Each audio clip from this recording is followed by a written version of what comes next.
العالمين. اللهم صل وسلم على سيدنا محمد وعلى آله وأصحابه أجمعين. أما بعد. Yang saya muliakan, saya hormati seluruh pengurus dan Rois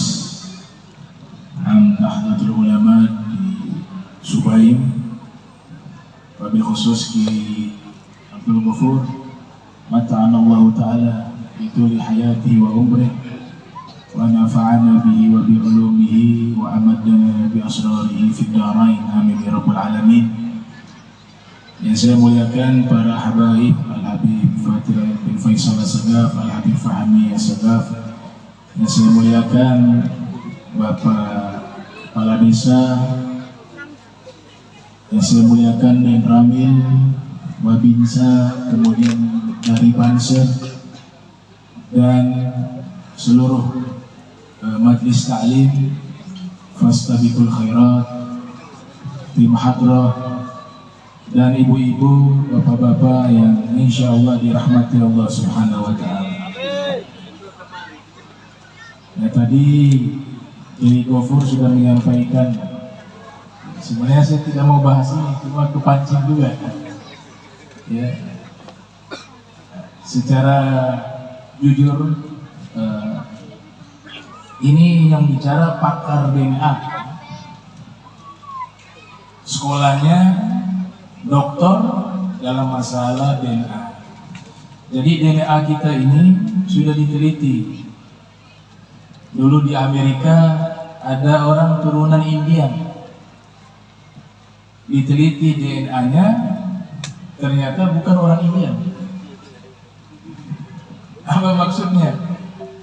DNA itu dia punya batas. Jadi kalau sudah 600 tahun ke atas tidak akurat lagi. Makanya jangan heran kalau di tes DNA itu dia orang Arab tapi jadinya orang Italia, jadi Siprus. Begitu juga orang Jawa, kalau di tes DNA kita semua kan Nabi Adam, itu tidak akan bisa diukur sampai 600 tahun, apalagi sampai kepada Nabi Adam. Begitu juga DNA ini kalau dites kepada para habaib, dia tidak akan bisa sampai, karena Rasulullah itu 1000 tahun lebih hidup. Sedangkan pakar DNA mengatakan paling tingginya itu 500 tahun saja sudah tidak akurat. Berarti di sini yang diperlukan adalah kepercayaan kepada para pendahulu, para ulama-ulama terdahulu. Seperti tadi Kiai Ghafur katakan ada Mbah Hasyim Asy'ari. Nah, mereka lebih paham tentang masalah ini. Seandainya itu sesuatu yang salah, pasti sudah dari awal dikasih tahu. Tapi justru mereka punya hubungan baik. Jadi yang memperkenalkan habaib di Nusantara ini adalah Nahdlatul Ulama. Nah, ini habaib kita harus tahu. Kalau tidak ada Nahdlatul Ulama, orang tidak kenal habaib.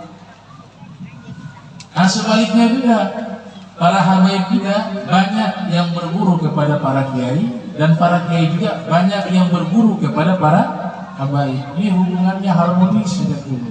Nah, biasa ada yang ingin memecah, mengadu domba. Kita harus bijak menyikapi itu. Jadi kalau tes DNA 600-500 tahun sudah gak bisa akurat lagi, apalagi yang 1000 tahun. Alhamdulillah di Maluku Utara ini para habaib itu, ya khususnya di Ternate, tidak terlalu membanggakan masalah nasab. Kami punya kakek-kakek itu dipanggil Ustadz dulu. Jarang dipanggil Habib di Ternate. Ustadz Muhdar, Ustadz Fulan, Ustadz Fulan. Gitu. Di Ternate jarang sekali yang dipanggil Habib, yang panggilnya Ustadz. Kemudian mufti-mufti yang ada di kerajaan di Maluku Utara itu bisa dilihat. Kalau di Ternate ada Al-Habib Muhammad Albar, dibaca ada bin Syekh Abu Bakar. Artinya mereka datang dakwah dan berbaur dengan masyarakat yang ada di Maluku Utara. Di Makean di sana juga, di Loloda dan lain sebagainya. Nah, ini yang perlu kita pikirkan, kita jangan terprovokasi begitu. Dan kita doakan kepada yang memfitnah itu, semoga Allah ampunkan dosanya, diberikan hidayah. Kita tidak perlu membalas dengan hal-hal yang tidak baik. Ini Pak Kiai Gofur, ada yang minta saya menjelaskan yang terjadi di tengah-tengah masyarakat ini. Sekarang ini orang lebih senang mencari pesantren tahfiz. Jarang orang mencari pesantren yang membahas tentang kitab. Nah, keunggulan Nahdlatul Ulama tadi sebagaimana dikatakan oleh Kiai Gofur, bahwa mereka itu bukan hanya hafal teks, tapi juga paham akan Al-Quran dan hadis. Kalau hanya sekedar menghafal, otodidak juga bisa. Kita di rumah sambil hafal, bisa Al-Quran. Tapi kalau paham harus ada guru. Nah, inilah yang terjadi di zaman sekarang. Orang cenderung berlomba-lomba memasukkan anaknya di pesantren tahfiz tanpa melihat bagaimana pesantren tahfiz ini pemahamannya terhadap Al-Quran, pemahamannya terhadap hadis Rasul. Seakan-akan yang pesantren yang kitab itu level 2. Padahal terbalik. Saya mau tanya, ulama yang alim sekalipun tidak hafal Al-Quran, tapi dia pakar ilmu syariat, dia pakar ilmu-ilmu agama, dengan hafal Al-Quran tapi artinya juga tidak paham, mana lebih tinggi derajatnya? Ya ulama tetap. Tapi sekarang terbalik, yang hafal Al-Quran 30 juz dengan yang alim lebih mulia yang hafal Al-Quran. Bukan berarti kita merendahkan orang yang hafal Al-Quran itu kemuliaan. Tapi di sini dituntut juga bukan sekedar dia hafal, tapi harus paham dan mengamalkan. Dalam Al-Quran kan jelas doa. Allah ajarkan doa, Rabbi zidni ilma warzuqni fahma. Ya Allah, tambahkanlah padaku ilmu dan berikan rizki paham. Paham ini yang mahal. Jadi sekarang seakan-akan penghafal Al-Quran itu pasti masuk surga. Belum tentu. Ada dalam satu kitab disebutkan ada penghafal Al-Quran masuk dalam neraka. Mungkin dia tidak mengamalkan, atau dia hafal tapi salah memahami Al-Quran. Sebagaimana Sayyidina Ali dibunuh oleh penghafal Al-Quran, Abdurrahman ibn Muljam. Kana sha'iman bin nahar ghaiman bil lail hafizul Quran. Kenapa bisa menyimpang? Secara hafalan dia hafal 30 juz. Karena apa? Karena pemahamannya keliru terhadap Al-Quran. Tapi memang diberikan kemuliaan. Orang yang hafal Al-Quran masuk neraka, kepalanya tidak terbakar. Malaikat mengatakan, ya Rabb, hana rajul, ini seluruh tubuhnya terbakar, tapi kepalanya tidak. Maka Allah berfirman, bagaimana bisa kepalanya itu terbakar? Kalami fi ra'sihi, firmanku ada di dalam kepalanya. Tapi berarti riwayat ini menunjukkan ada juga penghafal Al-Quran yang masuk ke dalam neraka kalau dia tidak mengamalkan Al-Quran tersebut, ajaran-ajarannya, dan salah memahami makna-makna Al-Quran, dan akhirnya menjadi ekstrim di dalam memahami. Nah, ini yang perlu kita hidupkan kembali lagi.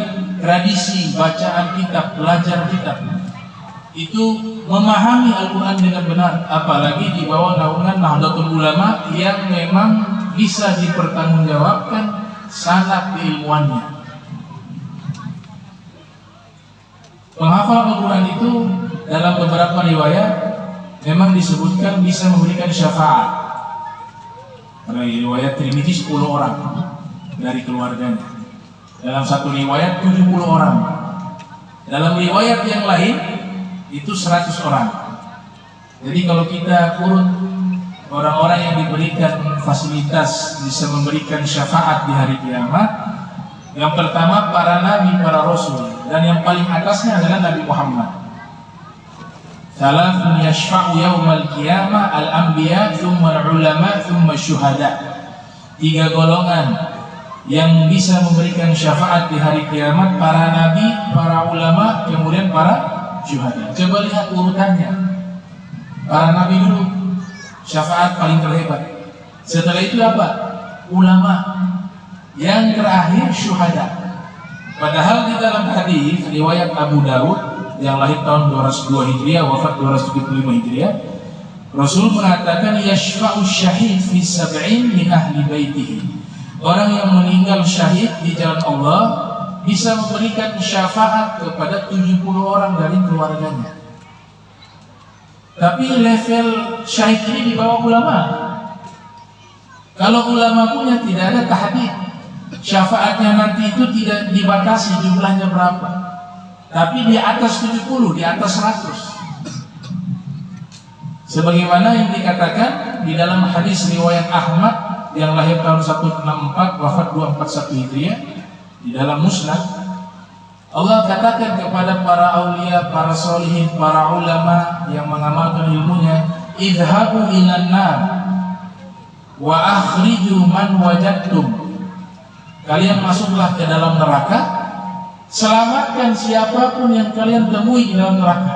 Bisa bayangkan, dalam neraka ini orang, ini ulama diizinkan masuk ke dalam neraka untuk memberikan pertolongan, ditarik dia keluar dari neraka, dimasukkan ke dalam surga. Ini fasilitas ini hanya untuk ulama, hanya untuk aulia. Tapi izin pertamanya harus lewat Nabi Muhammad. Nabi Muhammad yang izinkan mereka. Anak qasim, wallahu muqti. Saya yang bagikan rahmat Allah, termasuk syafaat. Tapi yang memberi adalah Allah Subhanahu wa ta'ala. Nah, jadi sekarang mindsetnya itu jangan hanya terpaku kepada hafalan, puas di situ, jangan. Tapi harus belajar lagi pemahamannya. Lewat apa? Kitab-kitab para ulama, turof, peninggalan mereka. Dan kitab-kitab ini tidak cukup. Harus ada guru yang bersanad, yang bisa menjelaskan isi kitab itu dengan benar. Tapi kalau hanya hafalan saja dia puas, maka dikhawatirkan nanti kalau dia memahami sendiri akan keliru. Man kana syekhuhu kitabah fa khata'uhu akthar min sawabi. Siapa yang gurunya hanya buku, hanya kitab, maka salahnya bisa lebih banyak dari benarnya. Atau dalam ungkapan lain, siapa yang tidak punya guru maka gurunya syaitan. Nah, ini undang-undang yang dibuat oleh para ulama. Jadi Mbah Hasyim Asy'ari, Kiai Haji Khalil Bangkalan, ahli kitab semua.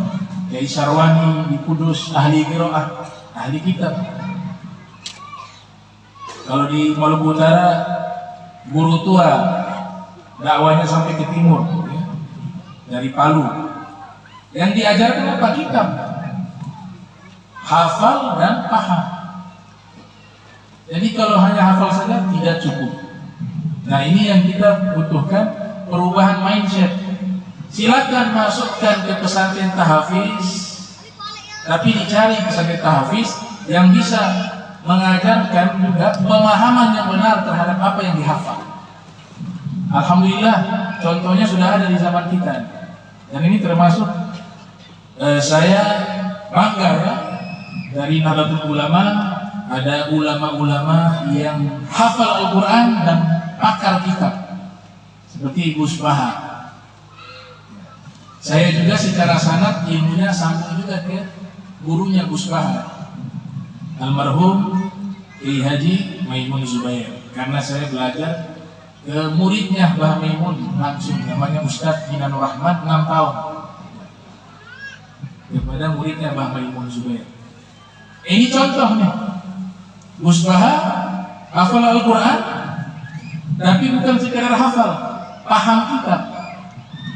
Sehingga yang disampaikan itu betul-betul berbobot dan bersanad, tidak keluar daripada pemahaman yang benar. Nah, ini bisa jadi contoh. Saya contohkan, kalau kita mengikuti metodologi para ulama-ulama ahli sunnah wal jamaah, mereka itu bukan hanya mengetahui secara tekstual, tapi juga konteks daripada Al-Quran dan hadis mereka paham. Saya ambil contoh ya, bagaimana metodologi para ulama terdahulu dari golongan ahli sunnah wal jamaah jika membahas satu ayat. Biasanya mereka bahas itu bukan dari satu sisi ilmu. Satu ayat itu bisa dijabarkan sampai 6-7 cabang ilmu. Saya ambil contoh di surat Al-Baqarah ayat 123. Di situ kan dinyatakan qala ihbiqa minha jami'a ba'dukum li ba'din adu. Allah berfirman, turunlah kalian berdua, sebagian dari kalian menjadi musuh bagi sebagian lainnya. Kata minha di situ, turunlah dari surga. Ini contoh ayat surat Al-Baqarah ayat 123. Bagaimana sih ulama ahli sunnah wal jamaah ketika membahas satu ayat ini? Tidak hanya terjemahannya, tapi mereka kaji yang pertama nazratu tafsir Al-Quran, tinjauan tafsir Al-Quran yang pertama.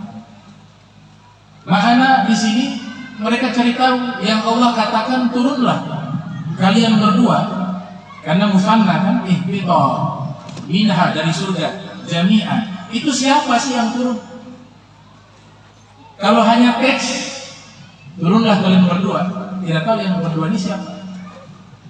Ulama-ulama ahli sunnah mampu mengetahui yang diperintahkan oleh Allah turun dari surga di sini dua makhluk, iblis dan ular. Walaupun di tafsir lain mengatakan itu Adam dan Hawa, tapi kita cenderung memilih itu iblis dan ular. Sebagaimana disebutkan di dalam tafsir Imam Qurtubi, yang beliau lahir kurang lebih sekitar tahun 600-an Hijriah, wafat 671 Hijriah. Asal Spanyol, Al-Imam Qurtubi. Dalam tafsirnya Jami'ul Ahkam beliau mengatakan, ketika Allah nyatakan ihbita minha, turunlah kalian berdua, di situ adalah iblis dan jin, iblis dan ular. Dan beliau katakan bahwa anta aduun lil hayyati wa li iblis wa huma udwan lak, kata Imam Qurtubi, bahwa kamu manusia, bicaranya khitabnya ke Nabi Adam, kamu wahai Adam beserta turunanmu, semua manusia adalah musuh bagi ular dan iblis. Dan iblis dan ular juga adalah musuh bagimu. Nah, ini luar biasa. Dari tinjauan tafsir Al-Quran kita bisa tahu nih, oh ternyata musuh kita itu yang jelas-jelas disebutkan di Al-Quran adalah iblis dan ular. Saking alimnya mereka tahu nih, ketika diturunkan, di mana sih mereka diturunkan? Itu juga dibahas di dalam kajian tinjauan tafsir Al-Quran. Jadi yang turun dari surga kan 4: Nabi Adam, Hawa, iblis dan ular. Riwayat dari Abu Hatim Ar-Razi meriwayatkan dari Imam Hasan Al-Basri yang lahir tahun 21 Hijriah, wafat 110 Hijriah, mengatakan itu Adam bil Hind, Nabi Adam diturunkan di dunia di India, bil Hind. Kemudian Hawa di Jeddah, diturunkan di Jeddah. Kemudian iblis diturunkan minal Basrah alal Amiyal, beberapa mil dari kota Basrah yang ada di Irak. Dan ular diturunkan kemana? Uhbitas al-hayyatu di Asfahan, diturunkan di Asfahan. Ini yang paham begini hanya ulama-ulama ahli sunnah wal jamaah. Kalau yang hanya hafal Al-Quran tapi tidak berguru kepada mereka, gak paham macam ini. Sampai tahu tuh turunnya di mana, hitopnya kepada siapa. Nah, kemudian kenapa ular dijadikan musuh bagi manusia dan sebaliknya? Al-Imam Ja'far As-Shadiq Ibn Muhammad Al-Baqir yang lahir tahun 83 Hijriah, wafat 148 Hijriah, menyatakan dulu ular itu punya kaki 4. Dia diberikan tugas oleh Allah Ta'ala menjaga pintu surga, sehingga diizinkan bisa masuk surga, bisa keluar surga. Ini surga juga masih diperdebatkan apakah surga yang nanti dimasuki oleh Rasulullah, ya, karena kita tahu orang pertama yang masuk surga adalah Nabi Muhammad, sehingga masih dari perbedaan pendapat terkait surga yang dimaksud dari kisah Nabi Adam tersebut. Walhasil ini iblis sudah diusir oleh Allah karena tidak mau sujud kepada Nabi Adam, sujud penghormatan. Wa isqulna lil malaikati isjudu li Adam fasajadu illa iblis aba wastakbar wa kana minal kafirin. Dia enggak mau sujud. Allah usir dia. Dia ingin balas dendam dan juga punya iri hati kepada Nabi Adam, mau menjerumuskan Nabi Adam. Nabi Adam sedang di surga. Dia masuk tidak bisa ke dalam surga, dijaga oleh malaikat. Maka dia kongsi dengan ular. Wahai ular, bagaimana kiranya saya kerjasama denganmu? Kamu kan diizinkan masuk ke surga. Agar saya tidak ditangkap oleh malaikat, saya masuk ke dalam mulutmu. Saya sembunyi dalam mulutmu, kau masuk ke dalam surga. Nanti sudah di dalam, saya keluar, saya goda Adam. Ternyata ular mengiyakan itu. Dibukalah mulutnya, Nabi iblis masuk ke dalam mulut ular. Ketika sudah masuk, ini ular masuk ke surga, ya malaikat izinkan karena surga memang ular diizinkan masuk ke dalam surga sebagai penjaga pintu surga. Ini riwayat dari Imam Ja'far As-Shadiq. Sampai di dalam, dibukalah mulut ular itu, iblis keluar dan kisahnya itu diteruskan dalam Al-Quran. Ya, dibisikkan kepada Hawa, kemudian Hawa membisikkan kepada Adam untuk memakan satu buah yang tumbuh pohonnya di dalam surga tersebut. Fala taqruba hadhihi syajarata fatakuna minaz zalimin. Fi tafsir Baghawi dikatakan begitu. Kalian berdua jangan dekati pohon ini. Kalau kalian dekati pohon ini, kalian termasuk orang-orang yang melakukan perbuatan yang salah, yang zalim. Ini zalim jangan diartikan para nabi melakukan kezaliman, ya. Tapi di situ undang-undang di antara mereka, perbuatan ini bukan dosa, tapi bagi mereka itu suatu perbuatan dosa. Padahal bukan dosa. Itu kelas levelnya para anbiya. Nah, ternyata Allah Ta'ala Maha mengetahui. Ular kongsi dengan iblis, dihukumlah itu ular. Dengan apa? Allah cabut 4 kaki. Makanya ular itu jalannya pakai perut, tidak punya kaki. Dan Allah Ta'ala turunkan derajatnya. Yang dahulu sebagai penjaga pintu surga, Allah turunkan ke dunia ini. Dan dia berjalan dengan turunannya di muka bumi ini menggunakan perut sampai hari kiamat. Marah ini ular. Gara-gara manusia, Adam, saya diazab, diberikan sanksi oleh Allah Subhanahu wa Ta'ala. Nah, ini kalau kiai-kiai yang alim-alim kitab, ya cerita begini mereka paham. Tapi kalau hanya modal hafal, gak bisa. Hafal Al-Quran, gak ada di Al-Quran cerita semacam ini. Bahkan ada kisah-kisah riwayat-riwayat yang tidak matbu' wal maktub, tidak tertulis, tidak dicetak dalam kitab, tapi lewat lisan guru yang bersanad. Itu sangat banyak. Nah, ini konteksnya dari apa? Tinjauan tafsir Al-Quran untuk satu ayat itu. Nah, mereka juga membahas bukan hanya dari tinjauan tafsir Al-Quran, tapi juga membahas dari nama Nazratul Hadith, tinjauan hadis Nabi. Bagaimana sih ular dalam tinjauan hadis Nabi? Di situ riwayat Abu Dawud dalam sunannya yang lahir tahun 202 Hijriah, wafat 275 Hijriah, Nabi pernah mengatakan uqtulu al-aswadain fi sholati al-hayyatu wal agrab. Bunuhlah dua hitam di dalam sholat. Dua hitam itu adalah ular dan kalajengking. Di dalam hadis yang lainnya, riwayat Imam Bukhari yang lahir tahun 194, wafat 256 Hijriah, juga riwayat ini dikeluarkan oleh Ibnu Mulakin yang lahir tahun 723, wafat 804 Hijriah di dalam kitab beliau. Nabi mengatakan khamsun fawasik yuqtalna fil hilli wal haram. Ada 5 hewan yang fasik-fasik, kata Rasul, yang diizinkan dibunuh baik di tanah halal maupun tanah haram. Yang pertama al-hayyatu, ular. Yang kedua al-fa'rah, tikus. Yang ketiga al-ghurabul abqa, burung gagak yang warnanya ada belang-belang. Yang keempat al-kalbul aqur, anjing gila. Yang kelima al-hid'atu, burung elang. Ini tinjauan hadis. Subhanallah, ulama-ulama ahli sunnah wal jamaah ketika membahas hadis ini, mereka menyatakan bahwa ular ketika menjadi musuhnya manusia itu dibagi dua. Ada ular asli, ada ular jelmaan jin.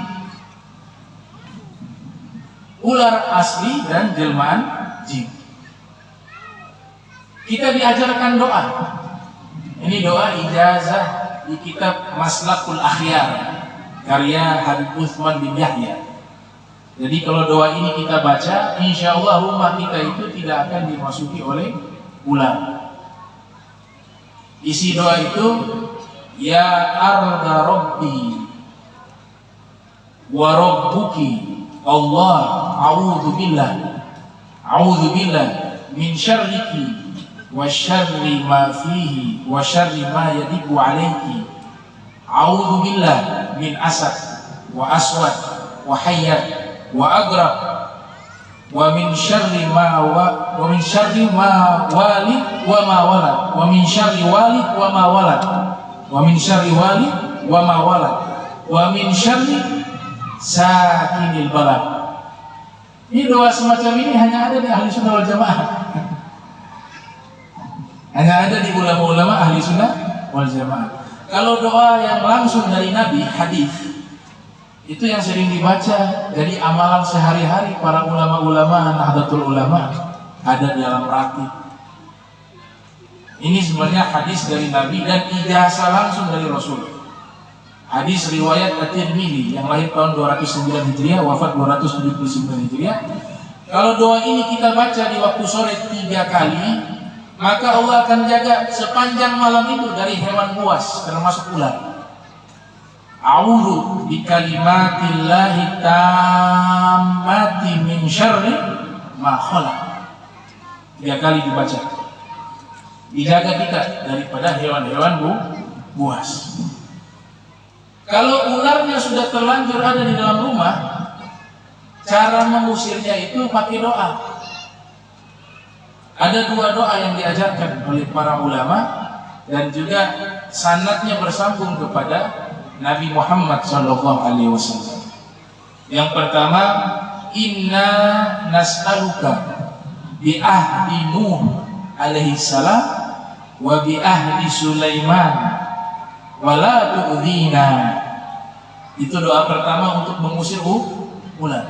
Atau yang pendek ada. Yang pendek itu idhhab bisalam wala tu'dhina. Ini doa-doa diajarkan oleh para ulama kalau ularnya itu ada di dalam rumah. 3 kali dibaca. Kalau benar dia jin akan keluar dia. Ular jelmaan jin akan dia keluar dari rumah. Tapi kalau mazhab Maliki dikasih waktu 3 hari, dibiarkan itu. Asal ularnya bukan ular yang berbisa. Kalau berbisa, Imam Suyuti mengatakan dibunuh. Ular berbisa karena jin tidak bisa menyerupai ular yang berbisa. Jin hanya bisa menyerupai ular-ular yang tidak berbisa. Dan ular berekor pendek juga diizinkan untuk dibunuh. Itu pernyataan As-Suyuti yang lahir tahun 849 Hijriah, wafat 911 Hijriah dalam kitab Tanwirul Hawali, syarah Muwatta Al-Imam Malik. Nah, ilmu kayak begini ini hanya ada di kalangan ulama-ulama ahli sunnah wal jamaah. Tinjauan hadis dibahas.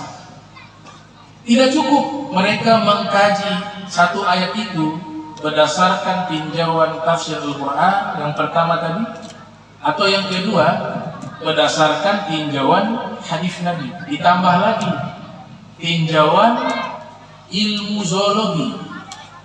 Ada satu ilmu namanya ilmu haywani atau disebut ilmu zoologi. Ini pakar-pakarnya ada Imam Al-Jahiz menulis kitab Al-Haywan. Ini ulama-ulama awal, walaupun beliau Mu'tazilah ya i'tiqad, tapi dari sisi ilmu tentang hewan mereka adalah pelopor-pelopor ilmu tentang hewan. Mereka adalah ulama-ulama kaum muslimin. Kitabnya namanya Al-Haywan. Diterjemahkan ke dalam bahasa Latin, bahasa Inggris namanya The Animals.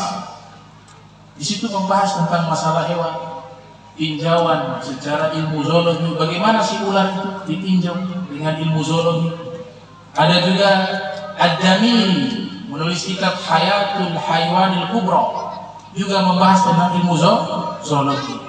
Nah, mereka mengatakan ular itu kalau kita bisa melihat ciri-cirinya, mana yang berbisa, mana yang tidak berbisa. Ulama-ulama kita sudah bahas. Ternyata di zaman modern ilmu zoologi itu selaras dengan pernyataan ulama yang ratusan tahun yang lalu. Ciri-ciri ular itu berbisa kalau kepalanya bentuk segitiga. Kalau ada ular kepalanya bentuk segitiga, itu ciri-ciri ular yang berbisa. Atau ciri-ciri kedua, mata itu lancip vertikal. Ciri-ciri ketiga, kalau dia ingin melindungi dirinya, ekornya itu dia gerakkan. Dia gerakkan ekornya. Itu ciri-ciri ular berbisa. Dan yang keempat dari sisi warna dan motif. Kalau ular yang tidak berbisa, warnanya itu dia samar-samar.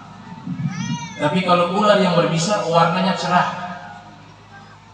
Ini subhanallah, ulama-ulama terdahulu walaupun mereka pakar di bidang agama, tapi ilmu semacam ini mereka paham juga. Namanya ilmu haywan, atau dalam modern ini disebut ilmu zoologi. Ular yang paling berbisa, alhamdulillah di Ternate nggak ada, di sini mungkin nggak ada. Palingnya ular patola, di sini ular sawah, masih aman lah digigit. Ini satu bentuk syukur juga kepada Allah Taala. Kita bukan orang-orang yang tinggal di wilayah Afrika, Amerika Latin. Mereka punya ular itu bukan ular sawah, ular patola, bukan. Ular-ular berbisa.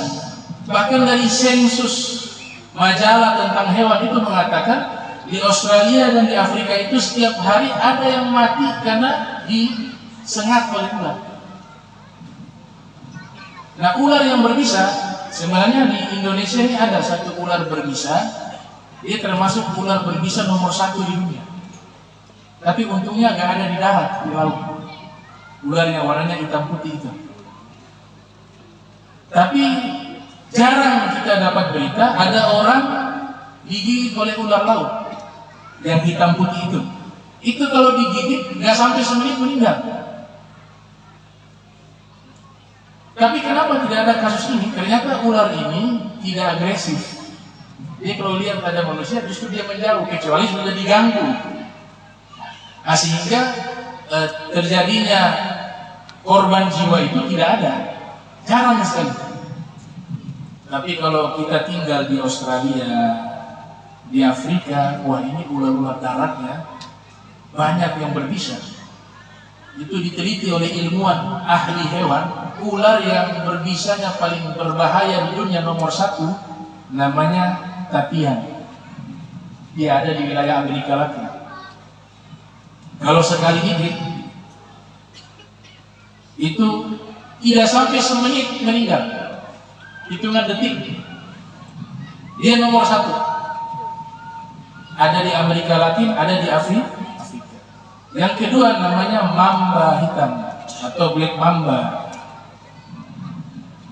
Ini beracun juga, nomor 2 dunia, paling banyak di Afrika. Yang ketiga king cobra. King cobra itu nomor 3. Yang keempat fighter. Ular-ular ini alhamdulillah gak ada di Subaim, aman alhamdulillah. Karena orang-orang Subaim suka baca doa rati, auzu bikalimatillahi tammati min syarri ma khalaq. Jadi ularnya pergi. Ada penanggal yang mereka ajarkan,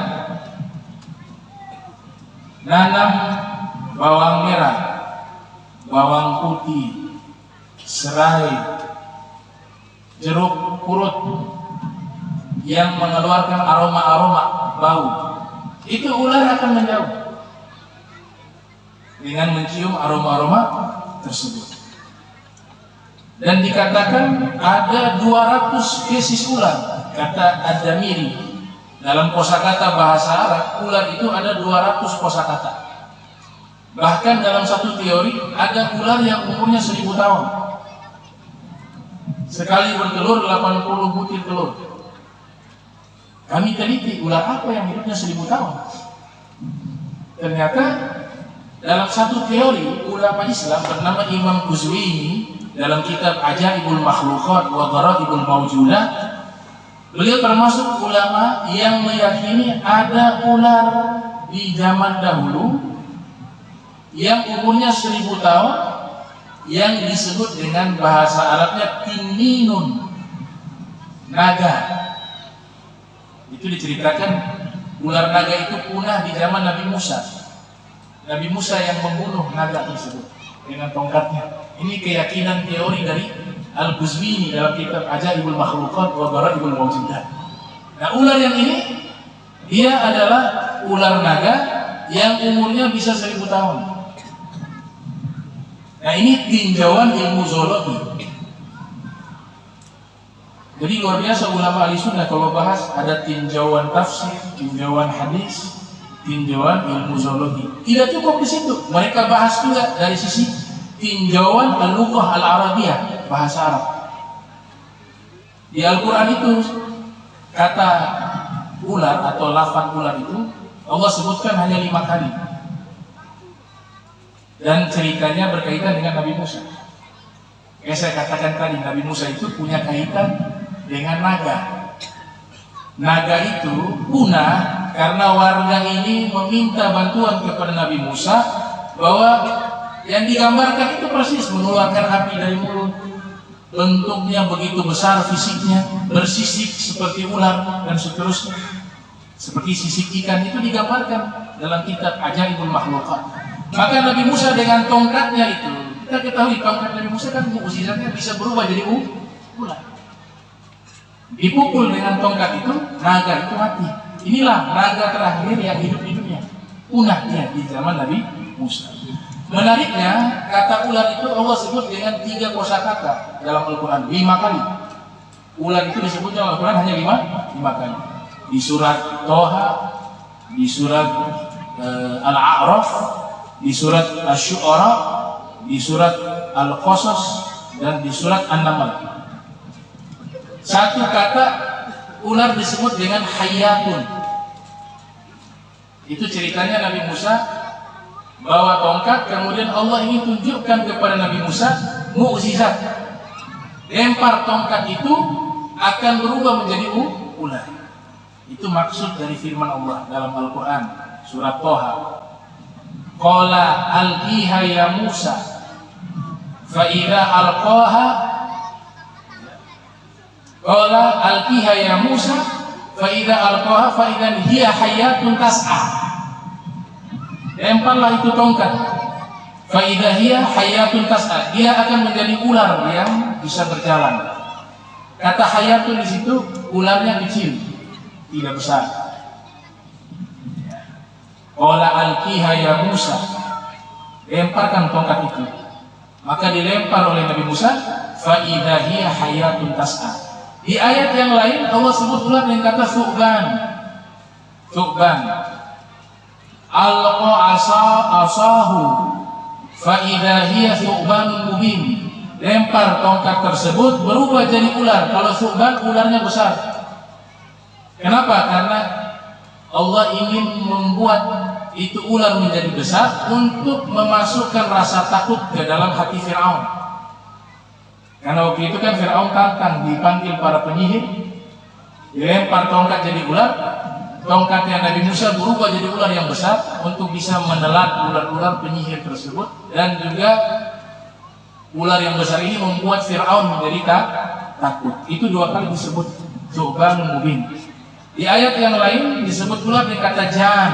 Falamma ra'aha tahtazzu ka'annaha janun walla mudbira. Jan, ular yang kecil.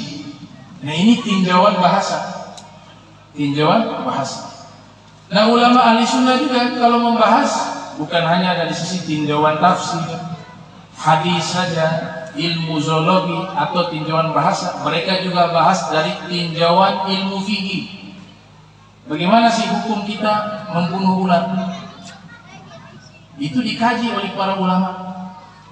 Jadi hukum membunuh ular itu dibagi oleh ulama menjadi 2. Yang pertama, ular yang ada di luar rumah, kalau memang sudah mengganggu dan membahayakan kita, diizinkan kita membunuhnya.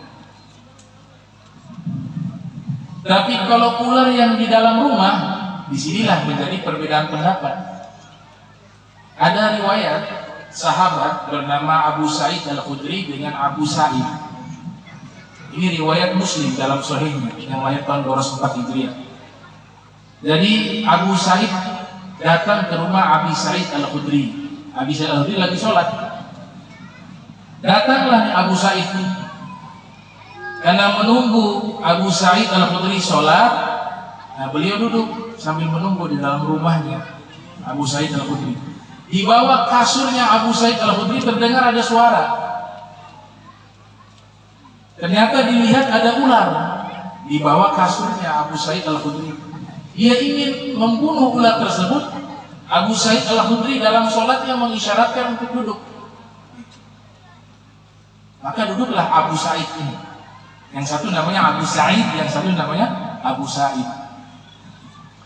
Selesai sholat, Abu Sa'id Al-Khudri mengatakan, "Ya Aba Sa'id, kau tahu tidak rumah yang di depan itu?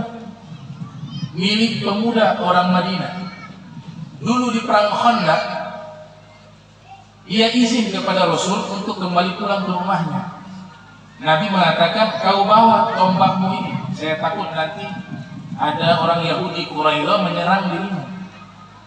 Maka dia pulang bawa tombak tersebut. Sampai di rumah, istrinya sudah di depan pintu rumah. Marah dia, karena memang di waktu itu orang-orang yang baru nikah, istrinya kalau suka keluar rumah mereka marah. Dia cemburu. Dia marah kepada istrinya, kenapa kau harus keluar rumah? Maka sang istri mengatakan, kamu masuk dulu ke dalam rumah. Kamu lihat apa yang ada di dalam rumah yang membuat saya keluar dari rumah. Ternyata waktu masuk ada ular di atas kasur. Secara refleks dengan tombak yang dia bawa, ditusuklah itu ular. Setelah ditusuk dibawa keluar. Waktu dibawa keluar ternyata ular itu masih hidup. Dipatoklah orang tersebut. Akhirnya dua-duanya mati. Ularnya mati, pemuda itu juga meninggal dunia. Kasus ini disampaikan kepada Rasulullah. Wahai Rasulullah, ini kejadian kasus pemuda ini mati dipatok oleh ular. Diceritakan ularnya di dalam rumah. Kemudian Nabi memberikan penjelasan, kalau ada ular dalam rumah jangan langsung dibunuh, tapi diusir dia keluar rumah. 3 kali dibaca doa tadi, inna nas'aluka bi ahdi Nuh alaihissalam wa bi ahdi Sulaiman wa la tu'dhina. Baca itu 3 kali. Kalau dia jin dia akan keluar. Kalau mazhab Maliki dibiarkan 3 hari dulu. Kalau 3 hari dia akan keluar, kata Nabi silakan dibunuh. fadzalika syaitan, itu adalah syaitan. Dari sinilah para ulama, para fuqaha khususnya, mereka mengambil hukum menjadi 3. Sebenarnya ada 5, cuma kita ambil 3 garis besar saja. Mazhab Maliki mengatakan bahwa ular yang ada di dalam rumah tidak boleh dibunuh, kecuali kita berikan waktu 3 hari, usir dia tidak keluar, baru boleh dibunuh. Karena itu adalah perintah Nabi di dalam hadis tersebut, menurut Imam Malik.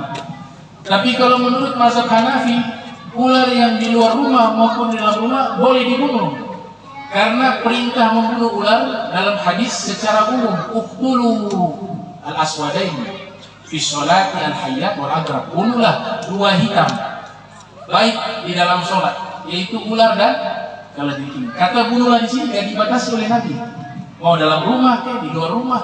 Ini pendapat mazhab Hanafi. Tapi bijaknya mazhab Syafi'i, ya, diwakili oleh Imam Suyuti. Imam Suyuti mengatakan begini, kalau ularnya tidak berbisa, jangan dibunuh. Itu kemungkinan kalau diusir 3 kali tidak keluar, jin. Dan jin muslim penjaga rumah. Tapi kalau ularnya berbisa, boleh dibunuh, karena jin muslim tidak bisa menyerupai kepada ular berbisa dan ular yang ekornya pendek. Nah, ini tinjauan fikih membahas masalah ular. Nah, hukum mengkonsumsi ular, ini pernah makan ular? Ngomong belum pernah, ya? Kan ada di Jakarta itu satu tempat lah, itu sudah biasa jual ular, darah ular buat pengobatan. Kita harus tahu bahwa mazhab kita, mazhab Syafi'i itu mengharamkan ular dikonsumsi, mengharamkan, baik juga pengobatan. Pengobatannya haram, apalagi buat konsumsi untuk dimakan. Mazhab Syafi'i, mazhab Hambali. Tapi kalau mazhab Hanafi, mazhab Maliki membolehkan untuk pengobatan. Alhamdulillah, riset yang dilakukan ini mungkin bisa dicari tahu juga ya sumbernya. Memang benar itu, ular itu bisa jadi obat, sudah ditemukan, memang punya khasiat. Tapi ternyata diteliti lagi oleh para ilmuwan, ini ular punya yang namanya parasit, punya wabah, virus yang nanti berefek membahayakan manusia itu sendiri. Walaupun digunakan untuk obat punya khasiat, tapi ada virus yang berbahaya yang akan membahayakan manusia. Makanya mazhab Syafi'i mengharamkan ular. Kalau lado yang di laut, dia jenis ikan, makruh. Ya, Sayyidina Ali pernah melarang Ammar bin Yasir, ya Ammar, idza dhahabta ila suq fala tashtari Inggris fa innahu khubzun, atau kama qala, wahai Ammar, kalau ke pasar jangan kau beli, kalau orang sini bilang lado, orang Ternate, karena dagingnya kotor. Nah, lado ini Syekh Nawawi Banteni mengatakan dalam kitab Kasyifatus Sajad, syarah dari Safinatul Najah, mengatakan misalnya ikan dia kawin dengan ular, lahirlah turunan. Kita tahu ular haram dimakan, ikan halal dimakan. Tapi karena berhubung kawinnya dengan hewan yang haram dimakan, maka ikutnya kepada hewan yang haram dimakan, bukan kepada yang halal dimakan. Biasanya para fuqaha itu membahas satu masalah, kadang-kadang di zaman kita belum terjadi, tapi mungkin di masa depan terjadi. 2 hari lalu saya baca kitab Kasyifatus Sajad, di situ dikatakan kalau manusia kawin sama anjing, lahir anak setengah anjing setengah manusia. Ini kan masalah yang tidak pernah ada di zaman kita. Tapi Syekh Nawawi bahas kitab Kasyifatus Sajad. Biasanya suatu saat akan terjadi. Lucunya ini kalau sholat bagaimana, sah tidak? Sedangkan anjing itu najasatul mughalladah, najis berat. Maka dikatakan sholatnya sah. Dalam masalah ibadah dia suci, tapi dalam masalah pernikahan dia najis. Jadi gak boleh nikah dia. Ini hebatnya ulama ahli sunnah wal jamaah. Bahkan dikatakan kalau nikah sama sapi, manusia nikah sama sapi, lahir anak, ma'azallah, na'udzubillah min dzalik, anaknya separuh sapi separuh manusia. Pas hari raya kurban, ada yang beli mau kurban boleh tidak? Itu sampai dibahas kasus-kasus semacam itu. Nah, ini menunjukkan bahwa ulama kita itu bukan hanya paham teks, tapi konteks mereka paham, bahkan kasus-kasus yang mungkin di zaman kita belum terjadi, tapi suatu saat akan terjadi. Dan itu sangat langka. Dulu kan heboh kopi luwak, halal apa haram. Ternyata ulama-ulama fikih sudah bahas ratusan tahun yang lalu. Seperti Ibnu Hajar Haytami mengatakan, kalau biji kopi itu dimakan oleh hewan, kemudian ketika dia buang air besar, bijinya pecah, maka dia najis. Tapi kalau bijinya masih utuh, maka bukan najis. Dia hanya terkena najis kotoran itu, sisa dicuci jadi suci. Itu kan di zaman Ibnu Hajar Haytami belum ada kopi luwak. Tahun 909, wafat 974. Masalah itu belum ada, tapi sudah dibahas. Yang mereka punya, kita yakini ya, mereka sebagai para aulia, bukan ulama biasa. Mereka punya yang namanya kasyaf. Abu Hanifah itu bisa tahu orang melakukan dosa apa lewat air bekas wudu. Dari bekas wudu orang ditahui dosa zina, ini dosa durhaka kepada kedua orang tua. Makanya air bekas pakai bersuci dalam mazhab Hanafi itu bukan musta'mal, dalam mazhab Syafi'i musta'mal, tapi dalam mazhabnya Abi Hanifah air mutanajis, karena dia membawa dosa. Dosa itu adalah najis. Nah, ini tinjauan dari sisi ilmu apa? Fikih. Saking alimnya ulama ahli sunnah wal jamaah, mereka membahas masalah ini juga dari tinjauan ilmu tafsirul ahlam. Ini menambah hasanah keilmuan ya. Saya tidak suruh percaya 100%, juga saya tidak berani mengingkari bahwa ulama-ulama ahli sunnah wal jamaah juga banyak yang pakar di bidang takwil mimpi. Kalau ulama-ulama yang berseberangan dengan ahli sunnah, mereka mengatakan ilmu itu ilmu yang bid'ah. Tapi yang buat ilmu ini tabi'in, salah satunya Muhammad bin Sirin, belajar ke sahabat. Mereka kaji tinjauan ilmu tafsir. Orang kalau mimpi ular itu apa sih takwilannya? Ada dua kitab rujukan. Yang pertama dinisbatkan ke Muhammad bin Sirin. Nama kitabnya Tafsirul Ahlam. Beliau tabi'in, belajar ke sahabat. Beliau dapat ilmu takwil mimpi itu lewat mimpi bertemu Nabi Yusuf. Nabi Yusuf itu kan diceritakan dalam Al-Quran sebagai seorang nabi yang ahli di dalam mentakwil mimpi. Berarti ilmu ini ilmu yang halal. Kalau haram, bagaimana mungkin Allah ajarkan kepada seorang nabi? Dia mimpi bertemu Nabi Yusuf. Nabi Yusuf memerintahkan Muhammad bin Sirin untuk melihat isi mulutnya Nabi Yusuf. Dibuka mulut, dilihat. Ternyata ketika melihat mulutnya Nabi Yusuf alaihissalam, dia lihat hatinya Nabi Yusuf. Bangun dari tidurnya, Allah berikan ilmu laduni, bisa mengetahui takwil mimpi. Bahkan dikatakan di mukadimah kitab tersebut, beliau kalau mentakwil mimpi bukan hanya sekedar diceritakan mimpi kemudian ditakwilkan begini enggak, tapi Allah berikan semacam keramat kepada beliau. Beliau bisa lihat takwilnya lewat kukunya. Jadi mimpinya begini, dilihat di kukunya, oh takwilannya begini. Juga ulama bernama Syekh Abdul Ghani An-Nablusi dalam kitabnya Ta'tirul Anam fi Ta'biril Manam. Jadi mimpi orang melihat ular ada yang ditafsirkan baik, ada yang ditafsirkan buruk. Yang pertama, kalau kita mimpi melihat ularnya besar, tapi dalam mimpi itu kita tidak takut menghadapi ular raksasa itu, kita lawan dia. Maka takwilannya di sini dua. Orang ini akan diberikan quwwah wa daulah. Quwwah itu diberikan kekuatan, daulah diberikan kekuasaan. Nah, ini yang lagi caleg-caleg Kalau dia mimpi ular, ularnya besar, kemudian dalam mimpi itu dia lawan ular besar itu, oh dia berhasil dapat jabatan itu. Yang caleg-caleg banyak-banyak doa mimpi ketemu ular.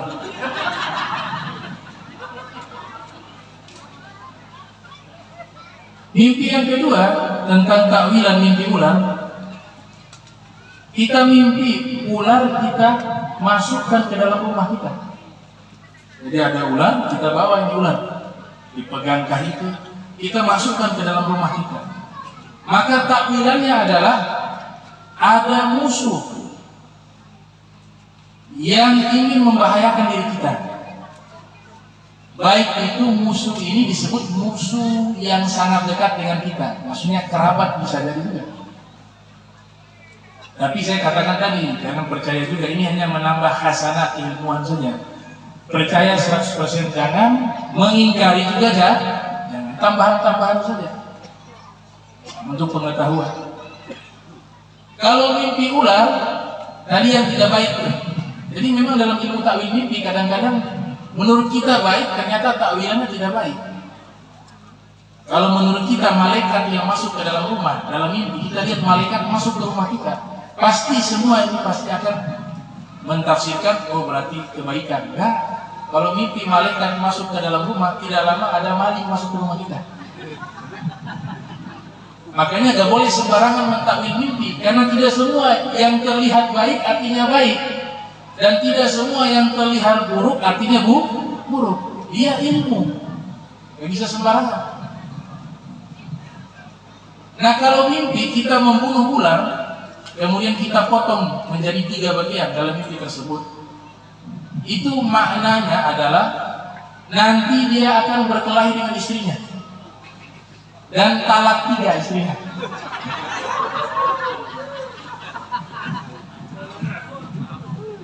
Takwilan mimpi lainnya yang menurut kita tidak baik, ternyata takwilannya baik. Kita mimpi jalan di satu tempat, ternyata di tempat itu, di tanah itu semuanya ular.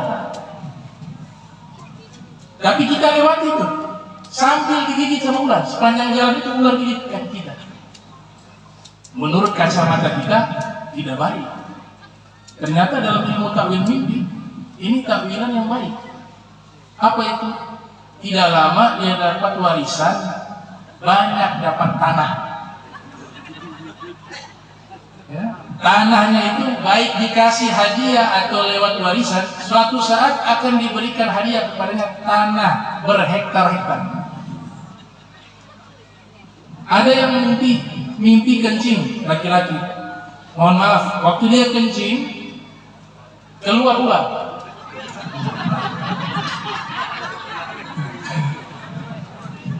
Dia kencing keluar ular. Menurut kacamata kita, oh ini mimpi tidak baik. Lagi kencing keluar ular.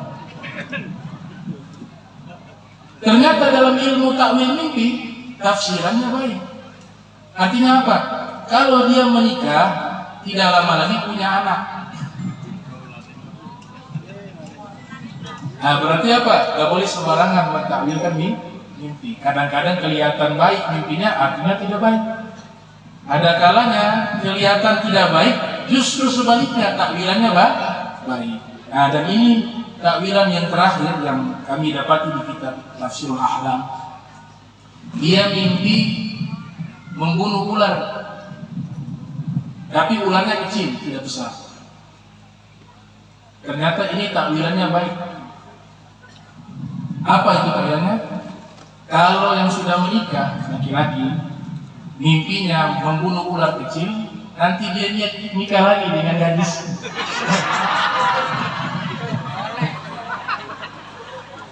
Yang laki-lakinya senang, yang ibu-ibunya gak senang. Kalau yang masih bujangan mimpi membunuh ular kecil, tidak lama dia akan melangsungkan pernikahan. Wah itu aminnya kenceng banget, mau nikah pasti.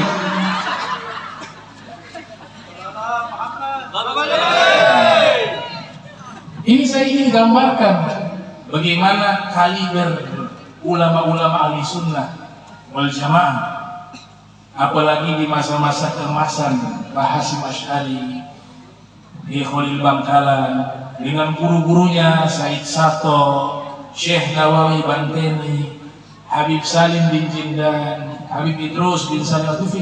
Ya, ilmu-ilmu kayak begini bagi mereka kecil, mereka kuasai.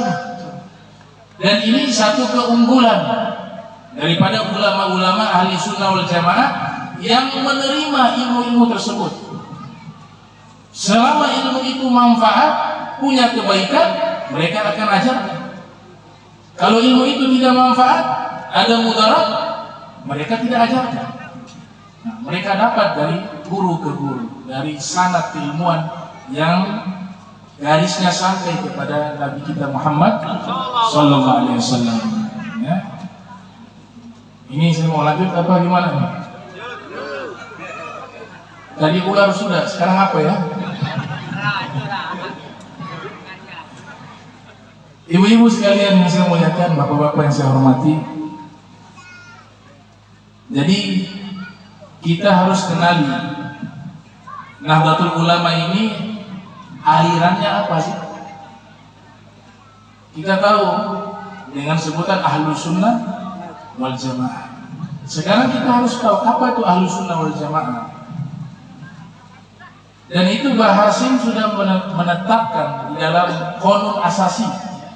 Saya juga punya kitab namanya Risalah Ahli Sunnah wal Jamaah, tulisan dari Kiai Haji Hasyim Asy'ari.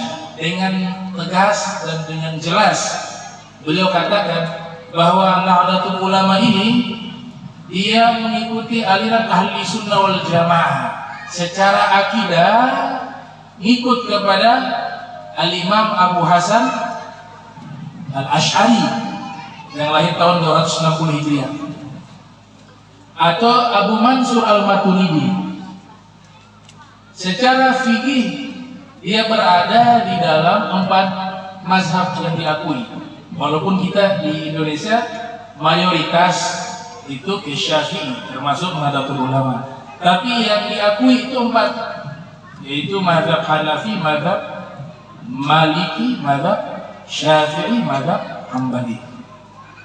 Memang Syekh Abdul Wahab Sya'roni mengatakan di akhir zaman nanti semua mazhab punah, yang tersisa hanya mazhab Hanafi, kata Syekh Abdul Wahab Sya'roni. Tapi kalau kita lihat di zaman kita ini, sebenarnya mazhab yang paling terbesar itu, yang nomor 1 terbesar sekarang ini mazhab Hanafi. Setelah itu mazhab Syafi'i. Kenapa mazhab Hanafi terbesar penganutnya? Karena dia berada di negara-negara yang populasi manusia jumlahnya sangat besar. India, Cina, Hanafi. India mayoritas Hanafi, walaupun India ada Syafi'i juga di beberapa wilayah seperti di Malabar Syafi'i. Makanya ada pengarang kitab Fathul Mu'in kan, Malabar, Syekh Zainuddin Malabar. Tapi secara umum Hanafi. Kemudian di Cina juga mayoritas Hanafi, Pakistan mayoritas Hanafi, Bangladesh mayoritas Hanafi. Ini jumlah penduduk mereka besar. Tapi setelah itu mazhab Syafi'i. Kata Syekh Abdul Wahab Sya'roni dalam kitab Al-Mizanul Kubra yang lahir tahun 898, wafat 973 Hijriah. 898, wafat 973 atau 974 Hijriah. Dalam kitab Al-Mizanul Kubra mengatakan nanti Imam Mahdi mau muncul di akhir zaman. Mazhab terakhir yang ada itu mazhab Hanafi. Setelah itu Imam Mahdi muncul, beliau punya mazhab sendiri dan semuanya tunduk dengan mazhabnya. Tapi mazhabnya tidak keluar daripada mazhab-mazhab yang ada, mazhab Syafi'i, mazhab Hambali, mazhab Hanafi, mazhab Maliki. Mungkin dikatakan beliau mentarjih. Makanya kalau mentarjih Imam Mahdi yang paling betul. Kalau kita masih belum bisa tarjih, mana yang kuat, mana yang belum bisa. Karena Imam Mahdi itu kata Al-Habib Abdul Haddad di dalam kitab Tathbitul Fuad, jama'a bainal imamiyati wal qutbiyah. Dia menggabungkan maqam sebagai imam, orang yang menjadi imam nomor 1 di zaman itu, orang yang paling alim di zaman itu, Imam Mahdi, dan sebagai qutbiyah, sebagai pemegang pangkat wali kutub. digabung dua-duanya. Jadilah Imam Mahdi punya makom tersebut. Bahkan Ibnu Khaldun dalam kitab Muqaddimahnya yang lahir tahun 732 Hijriah mengatakan bahwa Nabi Muhammad sebagai penutup para nabi, sedangkan Imam Mahdi sebagai penutup para wali. Para wali terakhir itu Imam Mahdi. Nah, inilah mazhab yang kita anut, akidah Asy'ari atau Maturidi, fikih 4 mazhab. Kemudian jangan lupa bahwa Nahdlatul Ulama itu bertasawuf, bertarekat. Tarekatnya kalau kita nisbat kepada Imam Ghazali, ada tarekat Saziliyah, Abul Hasan As-Sazili, ada tarekat Naqsabandiyah, yang dimana sekarang ini di Nahdlatul Ulama Jatman ya, iya, ketuanya Habib Lutfi bin Yahya. Ya, itu tarekat tidak bisa pisah dengan Nahdlatul Ulama, tapi tarekat yang betul-betul bersanad ya. Karena memang ada juga biasa ada oknum-oknum yang mengaku sebagai mursyid padahal belum layak disebut mursyid. Nah, mereka ini yang merusak tarekat itu sendiri. Kalau tarekat yang ada di Nahdlatul Ulama itu dia pertama harus ahli ilmu, dia faqih, ahli fikih, paham tentang ilmu agama, baru disebut sebagai mursyid. Jadi mursyid-mursyid palsu itu jangankan di zaman sekarang, zaman dulu sudah banyak. Kita kenal satu kitab namanya Hilyatul Auliya wa Tabaqatul Asfiya karya Abu Nu'aim Asbahani. Itu guru kami pernah mengatakan, kenapa beliau menulis kitab yang isinya biografi para wali, para sufi di zaman itu sekitar abad 3 sampai 4 Hijriah. Karena beliau prihatin di zamannya itu sudah banyak muncul mursyid-mursyid palsu, sufi-sufi palsu, wali-wali palsu. Maka beliau tulislah kitab beberapa jilid, dalam cetakan yang lain 9 jilid. Mulai beliau bahas tentang sufi-sufi, para aulia di kalangan sahabat, sampai para aulia dan sufi-sufi di zaman beliau. Jadilah kitab namanya Hilyatul Auliya wa Tabaqatul Asfiya. Ada ulama mengatakan kalau kita ingin punya turunan, ingin punya turunan yang menjadi wali, salah satunya adalah harus punya kitab ini taruh di rumah. Walaupun nggak bisa baca kitabnya, dia taruh di rumah. Suatu saat anak cucunya ada satu yang jadi wali. Itu kata Syekhuna Hilyatul Auliya wa Tabaqatul Asfiya. Makanya dulu waktu awal nyantren, kitab pertama yang saya beli yang berjilid kitab Hilyatul Auliya. Padahal belum bisa baca dulu. Dia diringkas oleh Ibnu Mulaqqin tahun 700-an Hijriah. Nama kitabnya Tabaqatul Auliya. Nah, ini ditaruh di rumah. Disitulah beliau bahas sufi-sufi asli, wali-wali asli. Nah, oleh sebab itu kalau mencari guru harus jelas gurunya siapa, belajar di mana, sanadnya kemana, nyantrennya di mana, kitab apa yang diajarkan. Kita mesti tahu. Jangan hanya lihat fasilitas sekolahnya mewah, ada AC-nya, ada ininya. Tahu-tahu ternyata yang diajarkan berselisih, menyalahi ajaran para salaf kita. Nah, itu yang perlu kita tekankan. Kemudian kita diajarkan bertasawuf berarti berakhlak. Nahdlatul Ulama punya tasawuf kiblat ke Imam Ghazali. Para habaib juga kiblatnya kepada Imam Ghazali. Jadi kitab Ihya Ulumuddin itu menjadi kitab yang wajib bagi para aulia. Apa sih yang dibahas di kitab Ihya? Akhlak. Jadi kita makin mengenal ilmu, makin tawadhu, makin merasa banyak dosa, makin menghargai satu dengan lainnya, makin mencintai satu dengan lainnya. Inilah ilmu Nahdlatul Ulama. Karena bertasawuf. Kalau bertasawuf, berakhlak. Man zada 'alaika fi khuluqin, zada 'alaika fi tasawufi. Kata Abu Bakar Al-Kattani. Siapa yang akhlaknya bertambah baik, maka tasawufnya bertambah baik. Namanya tasawuf akhlaki.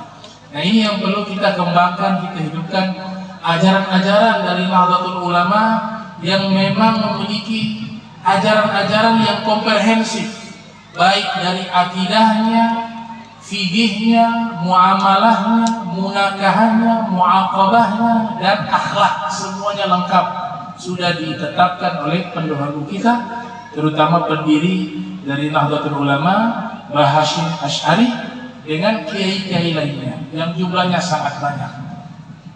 Contoh sederhana, ini saya tutup terakhir karena sudah hampir jam 12. Ada satu kiai di Kediri namanya Kiai Ihsan Jampes. Beliau mensyarahi kitab Imam Ghazali, Minhajul Abidin, berjudul Sirajul Talibin. Ada guru kami mengatakan beliau ini kalau mengarang kitab harus ada rokok sama kopi. Kalau belum ada rokok sama kopi itu inspirasi gak datang. Jadi minum kopi, hisap rokok, baru bisa ngarang kitab. Nah, sehingga akhirnya beliau terinspirasi membuat kitab tentang penjelasan hukum kopi dan rokok.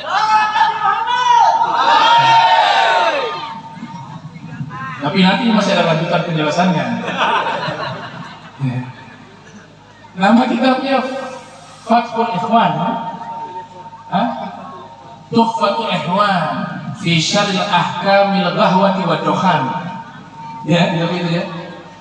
Itu membahas tentang hukum kopi dan rokok. Nah, ditanya di situ beliau termasuk yang mengiyakan untuk merokok, tidak dikatakan haram. Kalau saya pribadi, saya tidak merokok. Saya ikut Syekh Zabidi dalam kitabnya Umdatul Mufti wal Mustafti. Di situ beliau mengatakan hukum rokok ada 5. Ada hukum wajib merokok. Wah, bagaimana hukum wajib merokok? Kalau secara medis, dan ini memang kejadian, ada di zaman kita ini, ada penyakit satu, obatnya itu harus merokok. Tapi dokter yang bilang, ini harus merokok, bisa sembuh. Maka merokoknya wajib sebagai obat. Itu yang pertama. Yang kedua, hukum rokok itu sunnah. Wah, keren juga nih. Kata beliau dalam kitab tersebut. Bagaimana? Ternyata ketika isap rokok secara medis, daya tahan tubuhnya ini sudah kebal, antibodinya sudah mampu bisa beradaptasi. Jadi tidak ada pengaruh untuk merokok, tidak ada efek secara penyakit bagi tubuhnya. Kemudian kalau dia tidak merokok jadi malas, mikirnya susah, kerjanya jadi malas. Tapi kalau merokok semangat, maka sunnah merokok. Yang ketiga, hukumnya haram. Nah, ini. Hukumnya haram. Secara medis sudah dikatakan, kamu kalau merokok penyakitnya begini, penyakitnya begini, penyakitnya begini. Kamu kalau merokok nanti efeknya begini penyakitnya. Kamu kalau merokok istri kelaparan. Kenapa? Uangnya habis di rokok. Kamu kalau merokok anak-anak uang sekolahnya gak ada. Kenapa? Habis di rokok. Nah, kayak begini haram. Ada juga yang makruh. Makruh. Kalau makruh sudah dibahas dalam kitab fikih panjang lebar di situ. Tapi saya ini termasuk murid yang punya guru 2. Yang satu mengharamkan rokok, yang satu menghalalkan rokok. Makanya saya ambil pendapat fatwa dari Syekh Zabidi. Itu kan lebih bijak, tawasud ya. Pencinta kopi juga hati-hati. Ternyata kahwa itu kopi di abad ke-5 Hijriah ke bawah, 4, 3, 2, 1. Kalau ada para fuqaha bahas tentang kahwa, mereka mengatakan hukum syurbil kahwa haram. Meminum minuman kahwa, kalau zaman sekarang terjemahnya kopi, adalah haram. Itu bil ittifaq, kesepakatan ulama abad 5 Hijriah ke bawah 4, 3, 2, dan 1. Tapi abad 5 ke atas 6 Hijriah, 7 Hijriah, 8 Hijriah syurbu hukmi syurbil qahwa halal, hukum minum kahwah halal. Kok bisa abad 5 ke bawah haram, 5 ke atas halal? Nah, di sini pentingnya satu ilmu namanya falsafah lughah, sejarah kosakata. Dia harus paham biar gak salah menjelaskan. Itu kahwa yang di abad 5 ke bawah itu yang dimaksud merek minuman keras. Kopi belum ada di abad itu. Sehingga ulama-ulama ketika membahas masalah kahwa di abad 5 ke bawah, itu yang mereka bahas bukan kopi, tapi merek minuman keras, ismul khamr. Tapi ketika abad 5 ke atas ditemukan kopi itu abad ke-6 Hijriah dalam satu teori. Maka nama ini diambil menjadi nama kopi, maka hukumnya halal. Gitu. Nah, itu tentang masalah dokhan dan kahwa. Mungkin sudah cukup, sudah hampir ya jam 12. Mudah-mudahan Allah Ta'ala ampunkan dosa-dosa kita, diberikan kita istiqomah fi ta'ah wal ibadah, dan Allah Ta'ala jaga akidah kita, amal kita. Allah bersihkan hati kita, kita meninggal husnul khatimah setelah panjang umur, sehat walafiat. Bismillahirrahmanirrahim. Alhamdulillahirabbil alamin. Allahumma shalli wa sallim ala sayyidina Muhammad. Allahumma ja'alna hadha jam'an marhuma wa tafarraqan ma'suma wa la tajal minna wa la minna shakila mahruma. Subhanaka bihamdika astaghfiruka wa atubu ilaik. Wa sallallahu sayyidina Muhammad wa ala alihi wa sahbihi wa barik wa sallam. Wa la fumiku wa ila hadratin Nabi Muhammad sallallahu alaihi wasallam. Al-Fatihah. A'udzubillahi minasyaitonir rajim. Bismillahirrahmanirrahim. Alhamdulillahirabbil alamin arrahmanirrahim maliki yaumiddin. Iyyaka na'budu wa iyyaka nasta'in. Shiratal mustaqim shiratal ladzina an'amta 'alaihim ghairil maghdubi 'alaihim waladdallin. Subhanakallahumma tahiyyatun fiha salam wa akhiru walhamdulillahirabbil alamin. Minta maaf jika ada salah kata. Wassalamualaikum warahmatullahi wabarakatuh.